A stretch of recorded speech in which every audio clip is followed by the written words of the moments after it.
Hey, it's me. I've spoken about the coming of a new era before. It's not something that arrives all at once.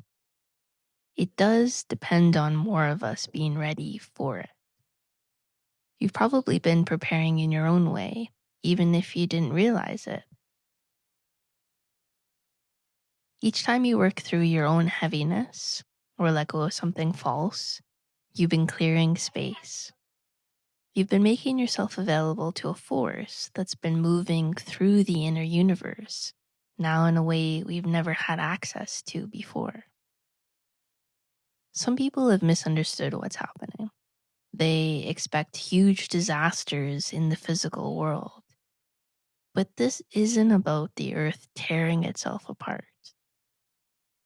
The changes already underway are changes in consciousness. The more you clear yourself, the more able you are to receive this inner awakening. And when it meets a channel that's open, it brings life.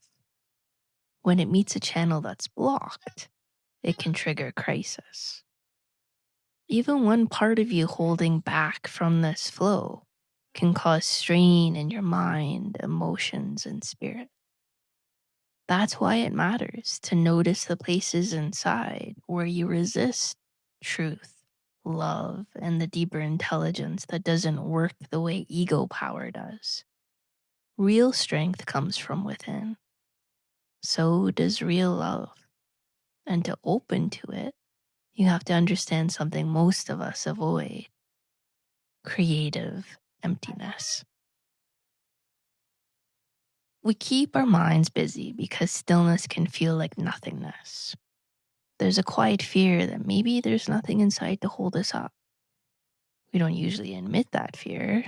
Instead, we fill our time, distract ourselves, and keep the noise going. But if you never let yourself feel that empty space, you also never get to find out it's not as scary as you think. That fear is the doorway to your deeper self. Our culture has taught us to treat quiet like it's a void. When the noise drops, it can feel hollow at first. But if you let it be, if you stop fighting it, that space becomes the channel for our own divinity. The mind needs to rest. You can't be filled if you never let yourself be empty.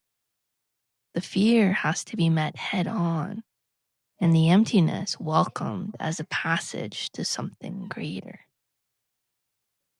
It takes a strange balance. You stay open and expectant, all the while without deciding ahead of time how it should happen. You have to know what you're reaching for and believe you can receive it, and also hold it lightly. Too much control or too much wishful thinking shuts the door. The outer mind can't imagine what the greater self is capable of. It can only prepare itself, then step aside. If you can be patient and steady while staying open, the emptiness starts to change. It begins to feel alive. You may notice warmth, light, and a kind of strength you didn't know you had. You may feel guidance for both small and big choices, and a clarity that even surprises you. To get there, the mind has to let go of its limits. Most of us carry unspoken beliefs about what's possible and what's not. Those beliefs fence us in. If you can identify them and start poking holes in them, new energy can get through.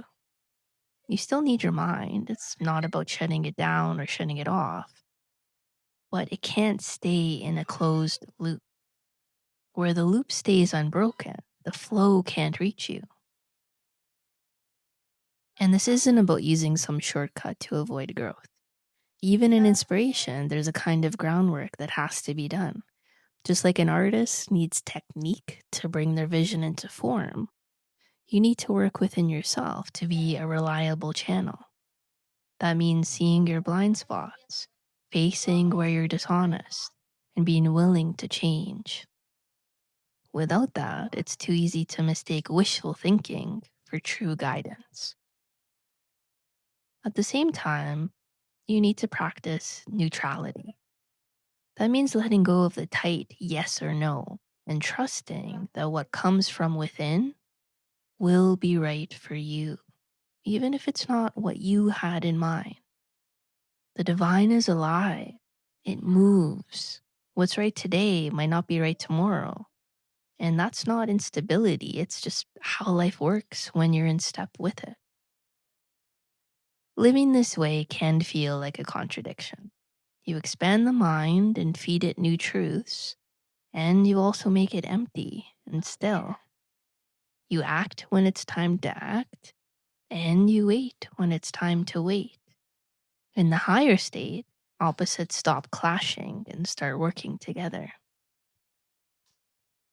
When you first meet that inner emptiness, it can feel like a black gulf. You might fear finding nothing there, or you might fear finding something so alive it will change you. Both fears are common. But if you've done the work to know yourself, you can choose to step into that space anyway. And soon it stops feeling like nothing. You realize the noise and tension you carried before actually dulled you. The fullness you once had was artificial. You were tighter and more defended than you actually knew. Once you're willing to be empty, an aliveness comes in. It moves through your body and your energy like a current. It can't always be named at first, but if you stay with it, it starts to feel like a constant stream of guidance. Specific, personal, right for where you are now. It's always been there. It's just you may have turned it out for years. The mind's role in this changes. For ages, we've put the intellect on top as if it were the highest part of us. Now it needs to serve the deeper consciousness instead of ruling over it. The mind isn't the enemy, it just needs to become receptive. When it works with spirit, nothing feels stale. You stop running on old routines. Every action feels alive because it's connected to the source within you. The new person that's emerging lives from that place. Decisions aren't just mental calculations, they're guided by the inner spirit.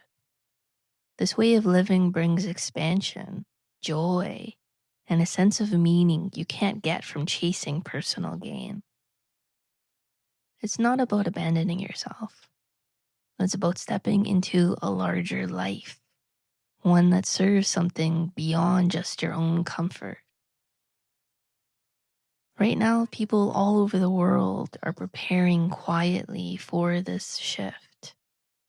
Each one becomes like a bright point of light in the middle of what can look like a dark landscape.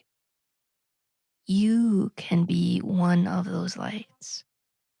And you don't have to wait until you feel perfect to start. The doorway is already in you. It's been there the whole time.